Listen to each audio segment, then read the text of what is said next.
Well, I hope you're ready for this one. Ready? You have the cameras rolling? And yeah, we have the cameras rolling, President Trump, because today I'm going to tell you how he forced Pam Bondi to essentially apologize to gun owners and let us know once and for all where she stands when it comes to the Second Amendment. Clears a lot of things up. And today I'm going to tell you exactly what they are doing to end a 35-year-long lifetime ban that has been attached to funding of the government.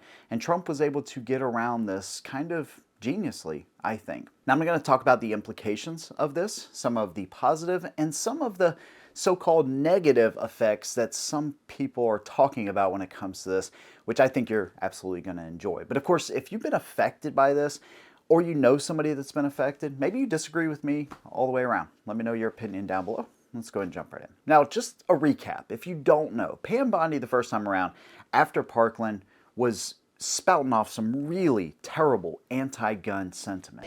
Let law enforcement come in and take the guns. Good. Danger to themselves. You want them to take the guns and when they are not go through 6 months of legal trials and everything exactly. else. It was one of those things where, you know, I'm pro-gun, but, so when somebody says I'm pro-gun, but, remove everything before the but and listen to what they say after. Now, of course, that kind of spilled over into President Trump, and a lot of gun owners, even now, do not think that he is going to protect and defend the Second Amendment or expand rights, but this kind of blows that idea totally out of the water. And he should actually reinstate trust back into gun owners, because a lot of us are single issue voters, and even though there's a lot of great things he's done, this is one of the biggest ones, if not the biggest ones for all of us, because we understand how important this right is. So this is like the first rule that he's brought into place to say, hey, this is exactly what we're going to do to remove this lifetime gun ban. So what am I talking about? Well, since 1968, there's been an amendment that allows the ATF to restore federal firearms rights. This was actually like an amendment to the 1938 Federal Firearms Act, but they've had this ability since 1968. And I got some interesting numbers to share with y'all too, because it's going to relate how this is going to be super positive and why some people are cherry picking and saying, oh, this is going to be totally irresponsible to allow these people to have guns once again. So that we're going to use those numbers because it is fascinating. But in 1992, Congress essentially added on one of these last minute policy riders to a spending bill, so the government didn't get shut down. And this amendment basically took every single dollar appropriated to the ATF to look at applications away from them. So while the ATF has technically remained one of the few avenues for regular people to have their firearms rights restored, Congress every single year since has approved this policy rider and kept that money away from the ATF. So what Trump has done has said, you know what? We're not even going to worry about that policy rider.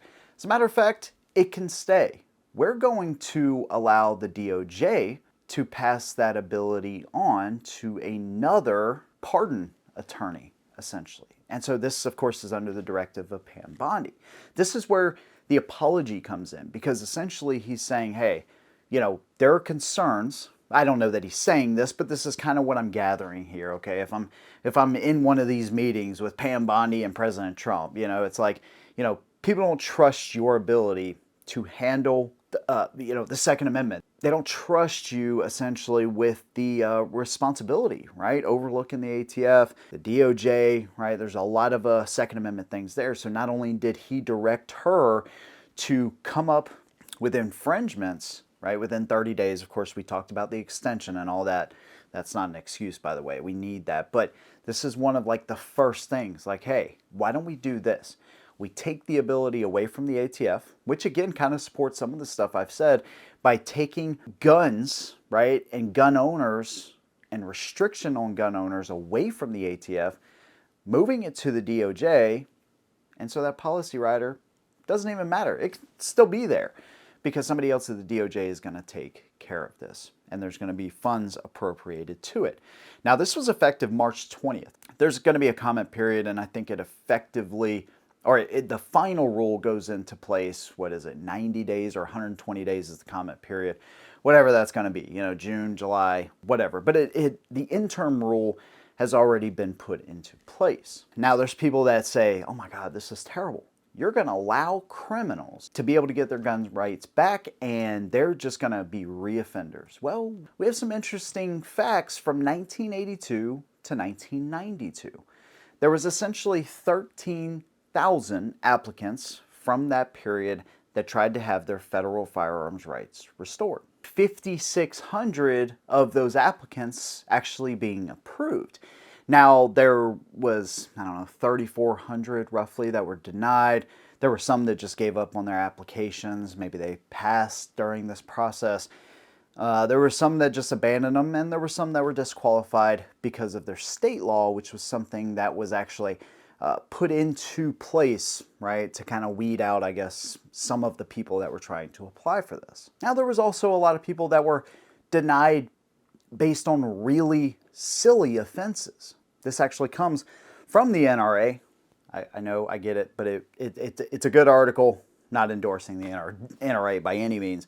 They have a long road to recovery, as we've talked about, but this article in particular talks about these numbers. And essentially, you had people that were denied for the interstate selling of deer antlers, failure to report tips on a tax return, stealing $100 worth of soap powder, and one of the best ones, operating an illegal still. Now, of course, all crimes, right? But these are some of the reoffenders that we're talking about. They did a study between 85 and 1990 that 1,781 people had their firearm rights restored. 47 of those were rearrested, so reoffenders.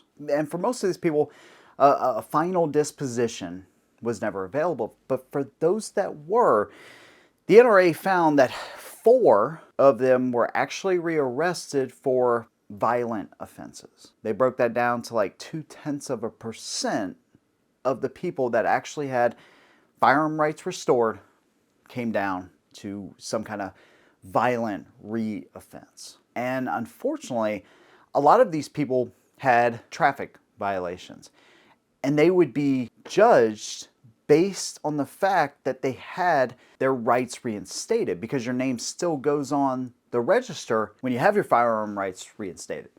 So what that says to me is police would be looking at them, oh, they had their firearm rights restored based on this, so we're going to be looking for any possible thing we can to make them ineligible or throw them back in jail or whatever it was. But that is one of the things they absolutely need to remove. If you have your firearm rights restored, why would your name still end up on a register? It just doesn't make a lot of sense to me. Now, if you have people that are currently on probation and, whatever, then I understand. But when people have done their time, they've paid for the crime, they have their rights reinstated, there's still a way for police officers to look at what they've done in the past, which is automatically going to bring prejudgment in most people's heads. And of course, that's based on what the crime actually is. So this is one part of it I think they really need to take away since this new rule has been put into place, and the ability for the DOJ to actually do this again.